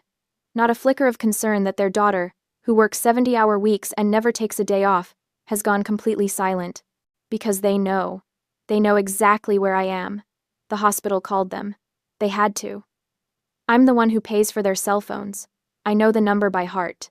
Someone from this hospital called my emergency contacts and told them their daughter was in the ICU with sepsis. And they chose margaritas. My hand shakes violently now as I scroll back further, past the cheerful vacation photos, looking for something. Anything. A worried text from 4 days ago. A missed call, time-stamped right after my collapse. Nothing. But there is something from 5 days ago. Before I collapsed. Kinsley. Need $500 as soon as possible. Dress for Cabo didn't fit. Don't ignore me. I remember that text. I was at my desk, files stacked in towers around me, trying to reconcile a shipment discrepancy that would cost the company 6 figures if I didn't fix it. The pain in my abdomen had been building for hours. Sharp, insistent. I kept telling myself it was just stress, just another reminder that I needed to eat something other than vending machine crackers. Kinsley's text came through, and I did what I always do, pulled up my banking app, hovered my thumb over the transfer button. The pain spiked then, white hot, blinding. I remember falling. The cold tile of the office floor against my cheek. My phone still clutched in my hand. Kinsley's text still open on the screen. I remember thinking, even as the edges of my vision went dark, that I needed to send the money first. Kinsley needed that dress. It was important to her. I couldn't let her down. I collapsed, trying to fund their vacation while my organs were shutting down. The door to my room opens and I expect a nurse. Instead, I see Aunt Lenore. She's the only one who came. Preston's older sister, the one who has been estranged from the family for 15 years, ever since she refused to co-sign a loan for one of his investment schemes. She looks exactly like I remember. Steel gray hair cut sharp at her shoulders, eyes that miss nothing. You're awake. She crosses to my bedside, sets down a leather portfolio I recognize from her forensic auditing days. Good, we have a lot to talk about. How did you know I was here? My voice is a wreck, gravel grinding against stone. The hospital called me. You listed me as your primary emergency contact 2 years ago. She pulls up a chair, sits down like she's settling in for a long conversation. Smart move, sweetheart. I answered on the first ring. And my parents? Lenore's expression doesn't change, but something flickers in her eyes. Rage, maybe, or disgust. They answered too. The words hit me like a physical blow. They answered? Preston told the hospital the vacation package was non-refundable. Said he had a networking golf tournament the next morning that he couldn't miss. Your mother said you were probably being dramatic. Lenore leans forward. They chose Cabo over you, Callie, consciously, deliberately. I should cry. I should feel something break.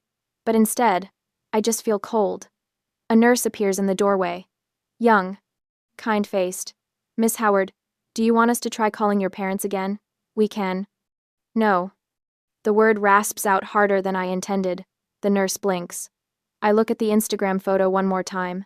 My father's satisfied smile. My mother's perfect hair. Kinsley's carefree laugh. Then I hand my phone to Lenore.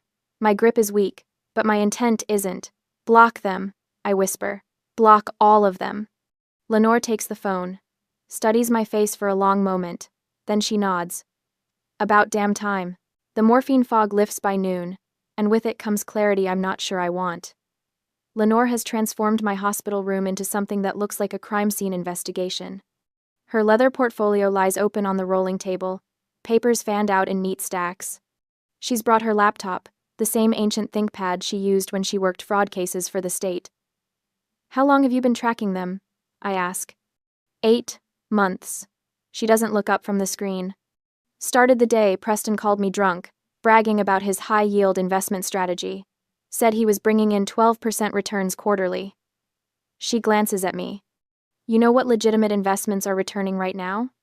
Maybe 4% annually if you're lucky. Bingo. She taps a key, and the printer on the windowsill starts humming. So I got curious. Started pulling public records. Your credit report. Property filings. My chest tightens. You can't access my credit report. You're right. I can't. She slides a paper across to me. But you can. You signed this authorization 2 years ago when you made me your emergency contact. You were smart even then, sweetheart. Some part of you knew. I take the document, my signature, my handwriting. The memory flashes back at the exact moment I signed it. I nod and ask, what did you find? Lenore pulls out a folder. Red. The color she always used for active fraud cases. Your family doesn't have a CFO, Callie. They have you. Unpaid, unappreciated, and completely bled dry. She opens it. Preston hasn't held a legitimate job in 6 years. He calls himself a high-risk investment consultant, but what he actually runs is a small-scale Ponzi scheme. takes money from new investors, uses your income to pay returns to old ones. The beeping of my heart monitor picks up pace. It gets worse. She pulls out another sheet. This is a HELOC, home equity line of credit, taken against your house 3 months ago. $60,000. The number doesn't make sense. I didn't take out a HELOC. No, you didn't. Lenore's jaw tightens. But someone did. Someone who forged your signature and had it notarized by someone who should lose their license.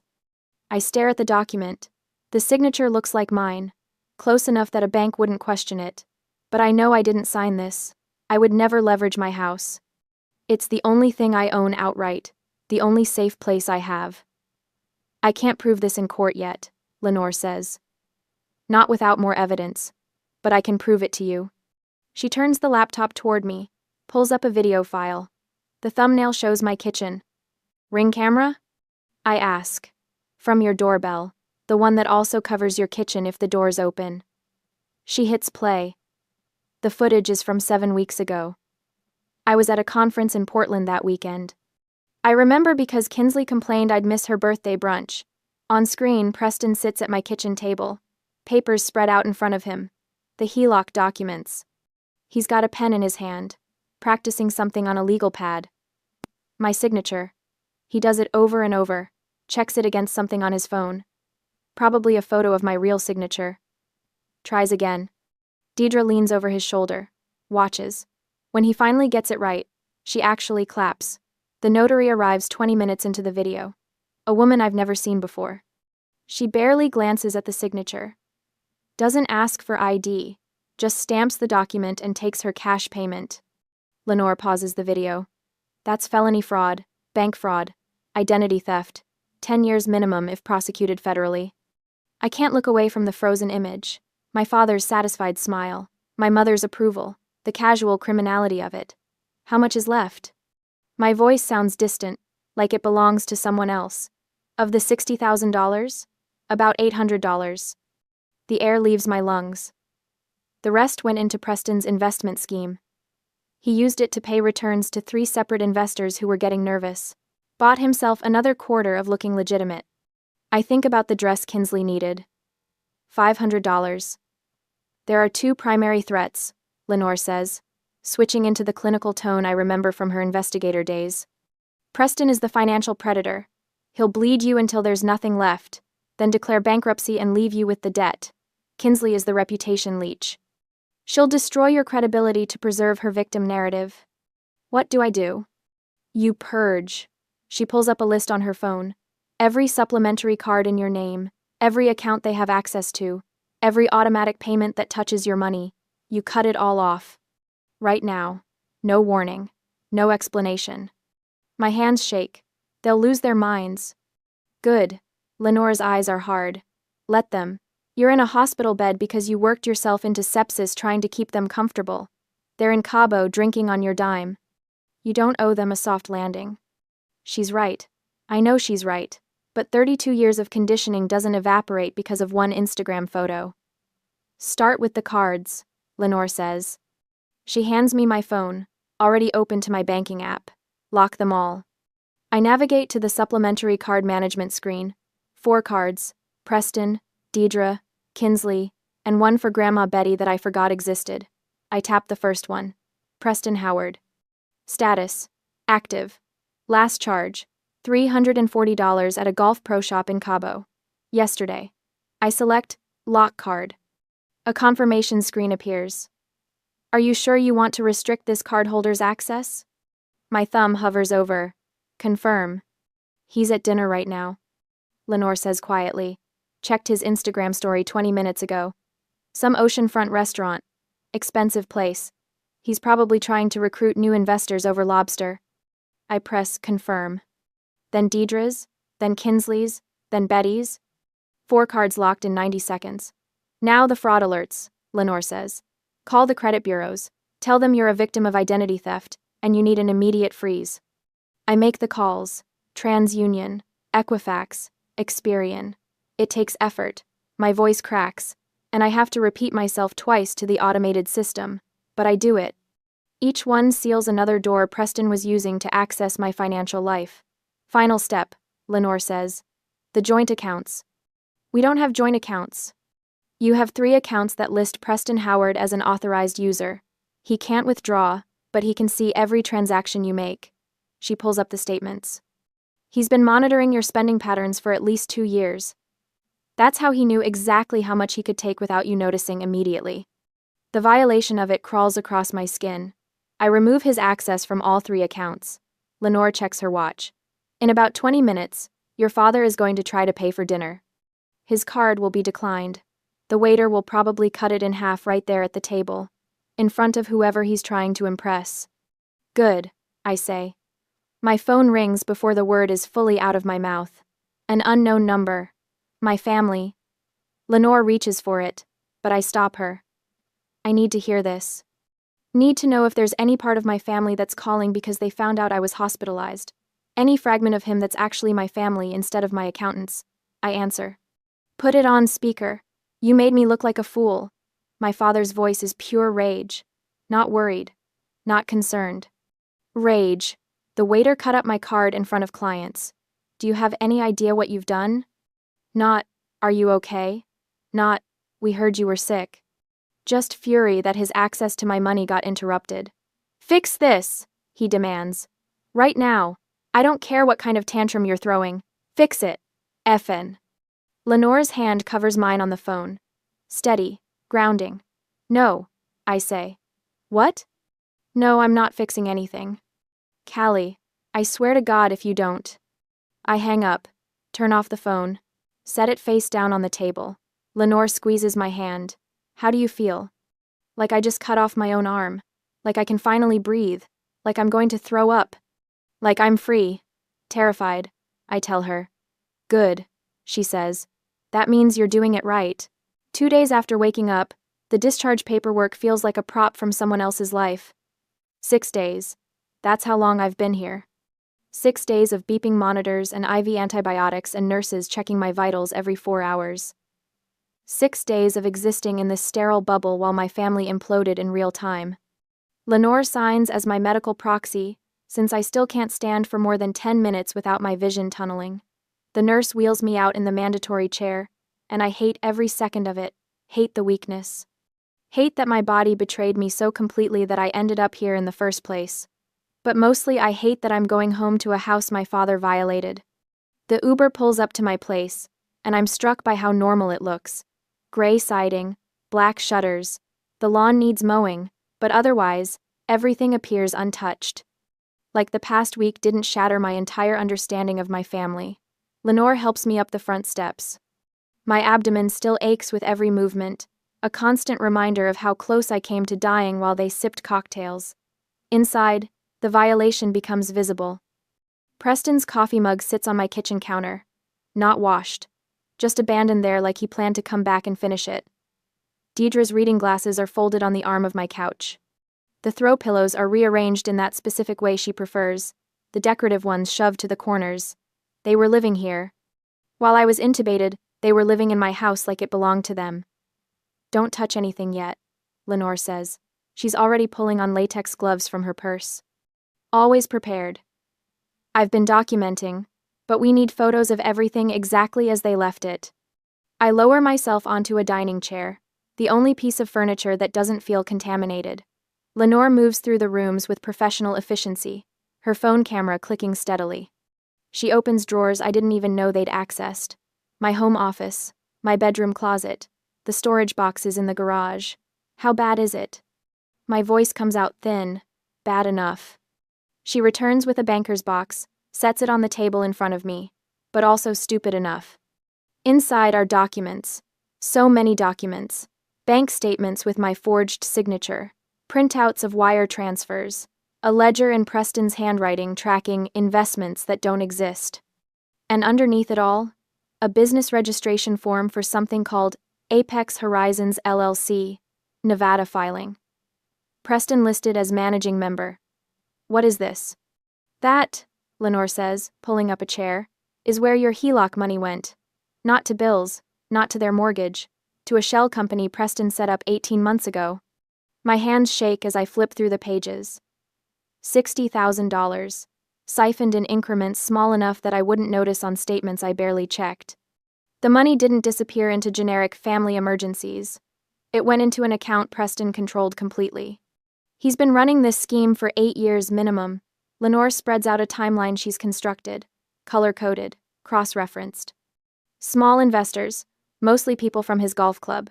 He promises 12% returns, pays out the first few dividends to build trust, then uses new investor money to pay old investors. A Ponzi scheme. A Ponzi scheme. She taps the Nevada filing. This is the infrastructure. He thought Nevada's privacy laws would protect him. He thought you'd never look. I stare at the evidence, at the proof of my father's systematic fraud, laid out in neat columns. Part of me wants to feel shocked, but mostly I just feel cold. My phone buzzes. Grandma Betty. Again. She's called 4 times since yesterday. Left 3 voicemails that Lenore previewed for me, each one more aggressive than the last. The messages all follow the same script. I'm selfish. I'm cruel. I'm destroying the family over a misunderstanding. The felony fraud doesn't rate a mention. The phone buzzes again. I reach for it, but Lenore's hand covers mine. You don't have to answer. She'll just keep calling. Let her. But the buzzing continues. Insistent. Demanding. The same ringtone I assigned her years ago because she complained when I didn't answer fast enough. I pull my hand free and accept the call. Put it on speaker because I'm too tired to hold the phone. Finally. Grandma Betty's voice fills my kitchen, sharp and certain. Do you have any idea what you've put your parents through? They had to fly home in economy class, Callie. Economy. Your mother's back has been out for 3 days. I was intubated, Grandma. And that's very unfortunate, sweetheart, but you're fine now. Preston says you've frozen all the accounts over some billing confusion. You need to fix this immediately. Billing confusion? That's what he's calling it. He forged my signature on a $60,000 loan. Oh, don't be dramatic. You have so much, and they have so little. It is your duty to share. Family takes care of family. There it is, the foundational belief that's governed every interaction we've ever had. Family takes care of family, which in practice means Callie funds everyone else's choices without complaint. Preston says you're destroying the family over a misunderstanding. Betty's voice softens, turns coaxing. You've always been such a good girl, Callie. So responsible. Don't let pride ruin what we have. Lenore reaches for the phone, her expression fierce. Ready to fight this battle for me. I stop her. This is mine. I take the phone off speaker, lift it to my ear. My hands still shake, but my voice comes out steady. Grandma, love isn't a line of credit. I'm done paying for my own abuse. Then I hang up. Silence fills the kitchen. Lenore stares at me like she's seeing someone new. My phone immediately starts buzzing again, Betty's name flashing on the screen. I decline the call. Block the number. The sudden quiet feels massive. That was the matriarch, Lenore says slowly. You just hung up on the matriarch. I know. She'll escalate. I know. Lenore's expression shifts into something I've never seen directed at me before. Respect, maybe. Or recognition. She pushes the banker's box toward me. Then you're going to need to see all of it. The other investors. The payment records. The complaints people have already filed with the state. I pull the documents closer. Force my exhausted brain to process what I'm seeing. 5 other investors besides me. All older men from Preston's golf network. All promised impossible returns. All paid back with money from the next person in line. This is prosecutable, I say. Extremely. Federal charges. Multiple counts. I look up at her. He's coming for the house, isn't he? Once he realizes the money's really gone. Lenore nods, her jaw tight. Yes. But they don't know I've traced where the HELOC money went.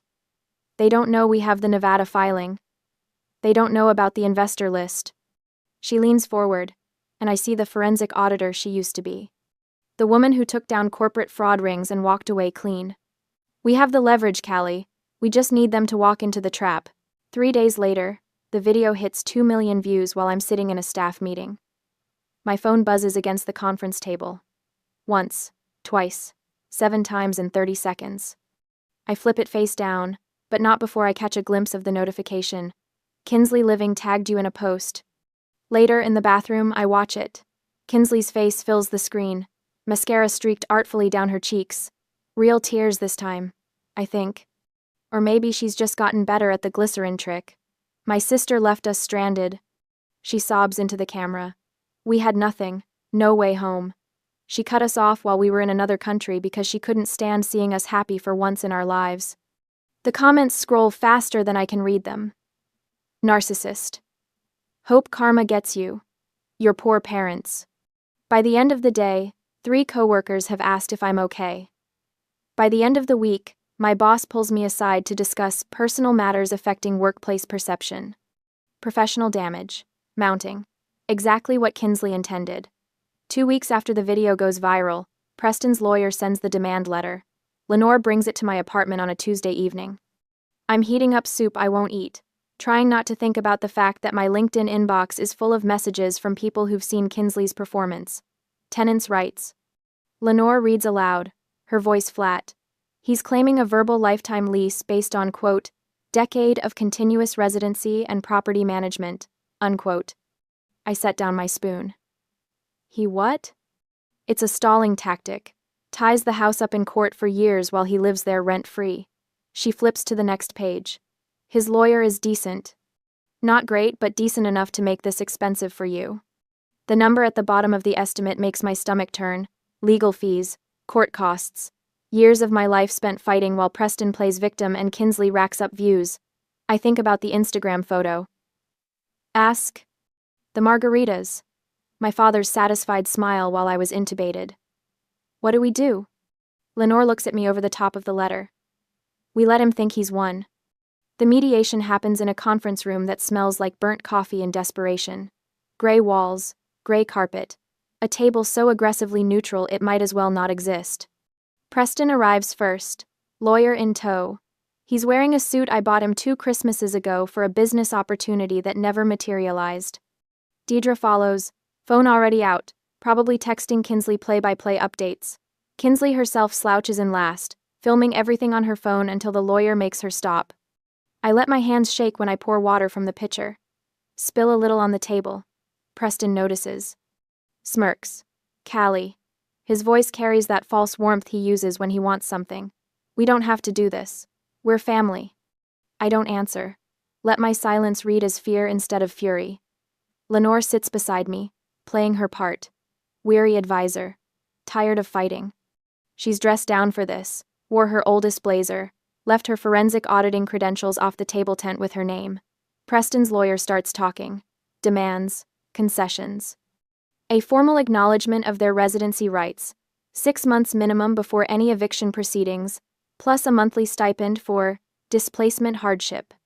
The words blur together. I focus on my breathing. In for 4, out for 4. The technique my therapist taught me for panic attacks works just as well for calculated performance. Miss Howard. Preston's lawyer leans forward. Your father has been very patient, but he's prepared to take this to trial if necessary. The publicity alone. We have a proposal, Lenore interrupts. She slides a document across the table. Single page. Dense text. The header reads, Affidavit of Residency and Management. Preston's lawyer picks it up, skims it. His eyebrows rise slightly, but he keeps his face professionally neutral. What is this? A compromise. Lenore's voice is exhausted. Defeated. Oscar-worthy. Callie will agree to a 6-month extension and a modest monthly stipend. In exchange, Preston signs this affidavit, confirming he resided at the property as his primary residence and exclusively managed household finances for the past 10 years. I watch Preston read over his lawyer's shoulder. See the exact moment he thinks he's won. His spine straightens. The smirk returns. This admits everything, Preston says slowly. That we lived there, managed everything, ran the household. Play. Yes, Lenore slides a pen across the table. It validates your claims, makes any future legal action much simpler. For you. I need to consult with my client, the lawyer says. He looks uneasy. They huddle, whisper. I see the lawyer tapping the paper urgently, shaking his head. He's spotted the risk. He knows exclusive management is a liability trap. But Preston isn't listening. He's looking at me. At the daughter, he thinks he's beaten. It's fine, Preston says, loud enough for us to hear. He waves his lawyer off with a dismissive flick of his hand. She just wants a piece of paper to save face. Let her have it. Preston, I strongly advise against. The lawyer starts. I said it's fine. Preston snatches the pen. His signature sprawls across the bottom line, bold and confident. The signature of a man who thinks he's just secured his retirement on his daughter's dime. Deidre signs as witness. So does Kinsley, her handwriting looping and dramatic. They leave 20 minutes later, high-fiving in the hallway. I hear Kinsley's laugh echo back through the closing door, sharp and triumphant. The door clicks shut. Lenore's exhausted demeanor vanishes like somebody flipped a switch. She picks up the signed affidavit, holds it up to the light streaming through the window, checking the signatures one final time. Then she smiles. It's not a nice smile. It's the smile of a forensic auditor who just got exactly the evidence she needed, gift-wrapped and notarized. They just signed their own death warrant. I stare at the document, at Preston's confident signature. What did we do?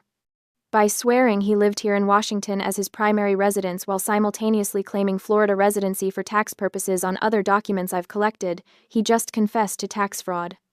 Lenore sets the affidavit down carefully, reverently, and by admitting he exclusively managed household finances, he just linked himself directly to every transaction from the Ponzi scheme accounts. The trap, not in the language of the document, but in what signing it proves. The IRS loves this kind of thing. Lenore continues. Clear documentation. Signed confession. No wiggle room. She slides the affidavit into her leather portfolio. We just armed the weapon. Now we wait for the right moment to fire. Outside, I hear Kinsley's laugh again. Celebratory. Victorious. She has no idea what her father just signed. Neither does Preston. But they will. The party planning starts 3 days after the mediation. I know because Kinsley posts about it. Victory celebration at the family estate this weekend. Sometimes you have to fight for what's yours. Family wins. Justice served. The family estate? My house? The one they're still illegally occupying while I pay rent on a studio apartment near the hospital because I can't stomach sleeping under the same roof? Lenore shows me the post over coffee at her place. I should feel rage. Instead, I just feel tired. Let them celebrate, Lenore says.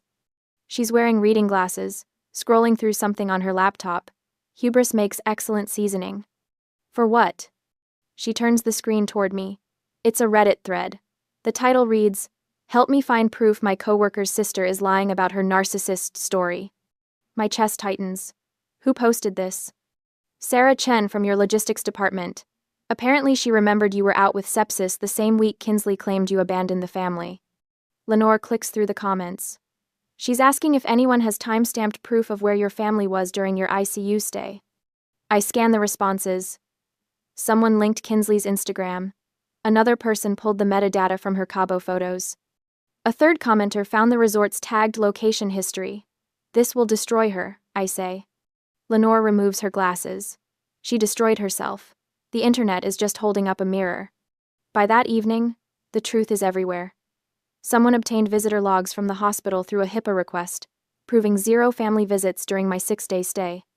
The timestamps on Kinsley's vacation photos line up perfectly with my intubation. The comments on her TikTok shift like a tide going out. You lied about everything. Your sister almost died and you were doing shots? This is actually sick. Get help. Her follower count drops by half overnight. By morning, 3 brand deals have issued public statements terminating their partnerships. Her management company puts out a vague statement about pursuing other opportunities. I watch it happen from Lenore's couch, coffee going cold in my hands. I should feel vindicated. Instead, I just feel hollow.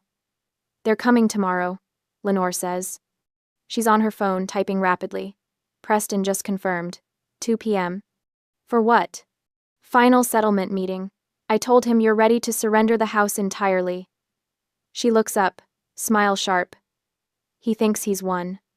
The next afternoon, I arrive at Lenore's office building downtown. It's all glass and steel, the kind of place that smells like expensive carpet and quiet money. Preston's leased Range Rover is already in the parking garage. I recognize it by the investor lifestyle bumper sticker he slapped on the pristine bumper tacky, just like him. My hands shake as we ride the elevator up. Lenore squeezes my shoulder once, brief and firm.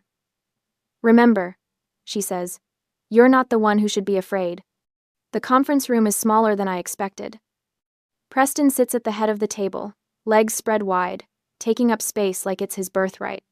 Deidre perches beside him, fresh manicure drumming against the wood. Kinsley slouches in the corner, phone face down for once. Her eyes are red. No lawyer this time. Interesting. Where's your counsel? Lenore asks, arching a brow. Preston waves a hand dismissively. At $400 an hour just to watch me accept your surrender? I don't think so. I can handle a simple property transfer. Lenore smiles. A shark sensing blood. Suit yourself. Callie. Preston's voice drips with false warmth. Good to see you being reasonable about all this. I don't respond. Lenore gestures for me to sit, then takes the chair at the opposite end of the table. Between us, she places 2 items. The signed affidavit from last week and a thick manila envelope. Pre-stamped. Pre-addressed. Internal Revenue Service. Criminal Investigation Division. Preston's eyes flick to it. Something crosses his face. Not quite fear yet. Just calculation. What's that? Deidre asks. Lenore folds her hands. Insurance. She opens a leather folder. Inside are 2 subfolders, labeled A and B. She slides folder A across the table. This contains Ring camera footage from Callie's kitchen showing you, Preston, practicing her signature.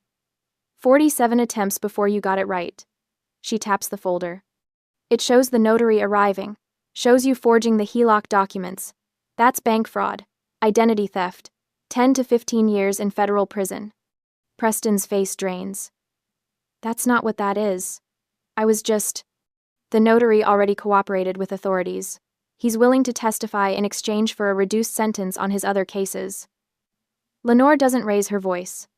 Doesn't need to. Folder A goes to the FBI if you walk out that door without signing the voluntary surrender.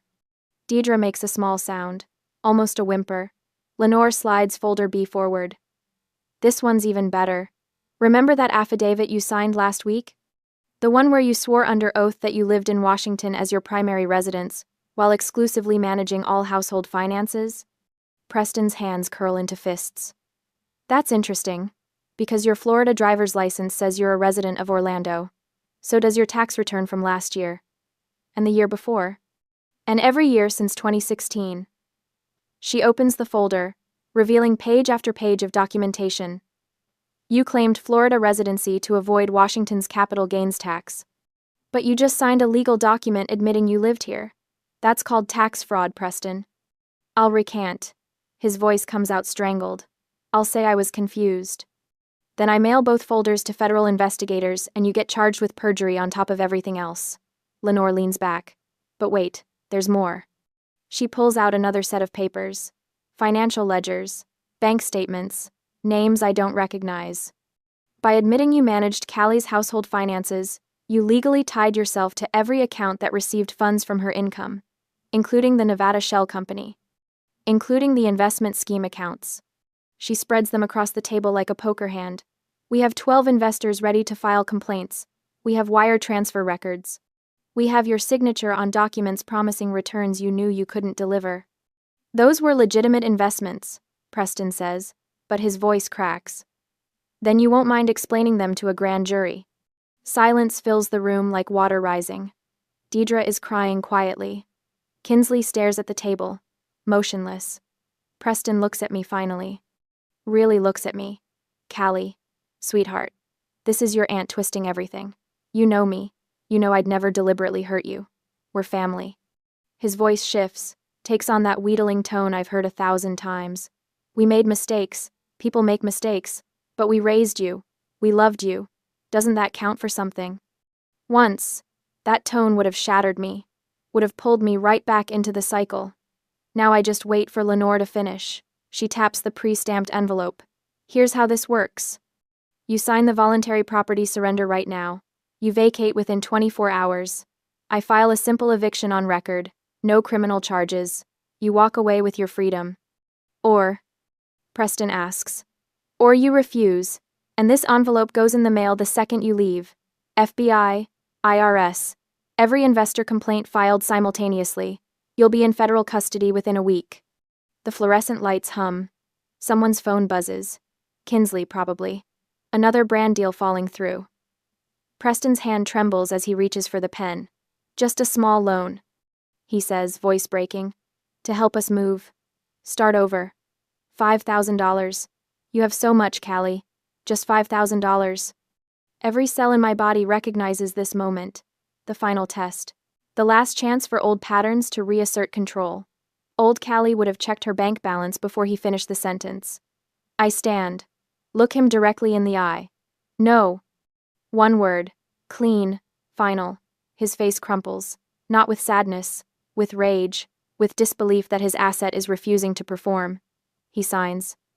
18 hours later, I stand in my house while Lenore changes the locks. The place is empty except for the furniture I bought. They took their clothes, Preston's files, Kinsley's ring light setup. Nothing else. The silence is extraordinary. My phone buzzes. Grandma Betty's name lights up the screen. I let it go to voicemail, already knowing what it'll say. Family betrayer. Ungrateful. Cold-hearted. I delete it without listening. Through the window, I watch the sunset, paint my neighborhood in shades of copper and gold. My abdomen still aches sometimes, phantom pain from the sepsis, but my chest feels light, free. The house sells 3 months after the eviction. I watch the closing documents slide across the table at the title company, my signature steady where Preston's once trembled. After paying off the fraudulent HELOC, there's no profit, just zero. A clean slate where contamination used to be. I take the last check and walk out into rain. My new apartment overlooks Puget Sound from the 3rd floor of a 1,972 building in Ballard. 800 square feet, 1 bedroom, a balcony barely wide enough for 2 folding chairs. It costs half what the house did, and when I wake up here, my chest doesn't feel like someone parked a truck on it. No ghosts, no debts, just mine. 6 months after the eviction, I meet the first grant recipient in a coffee shop near Pike Place Market. Her name is Rebecca, 28. Shaking hands, clutching a folder of financial documents she's afraid to open. My brother took out credit cards in my name, she says. I didn't know until collections called my work. I recognize the look in her eyes.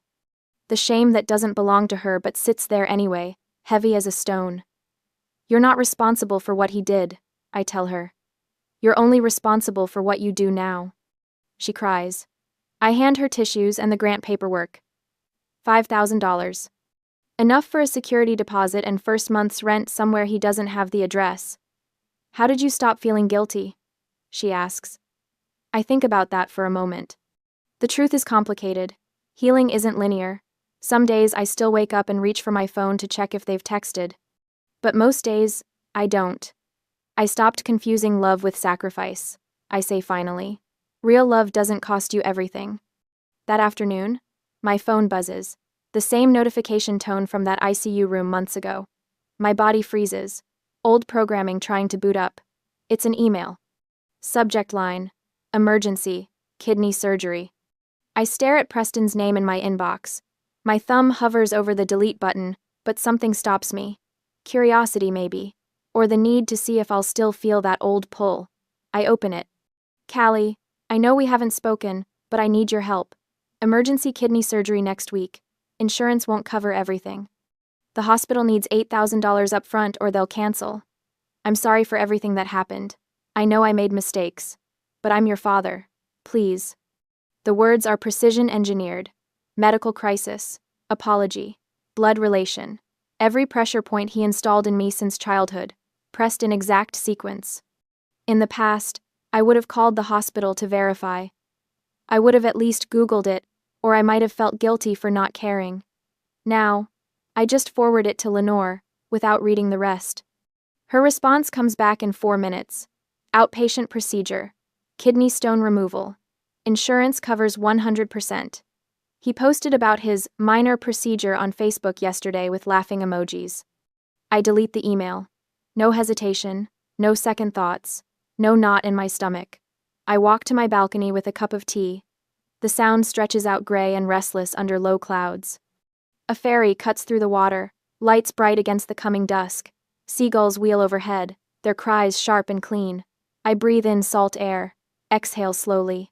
This is peace. Not the absence of noise, but the presence of boundaries. A fortress I built brick by brick, learning that walls aren't always meant to keep people out. Sometimes they're just meant to keep you safe inside. My journal sits on the small table. I open it to a blank page and write, "Silence isn't an absence of noise. It's a fortress I built to protect my peace." Then, below it, "They taught me love was sacrifice. I learned love is also boundaries. The sun breaks through the clouds for just a moment, turning the water gold." I close the journal and let myself smile. Not because everything is perfect, but because everything is finally mine.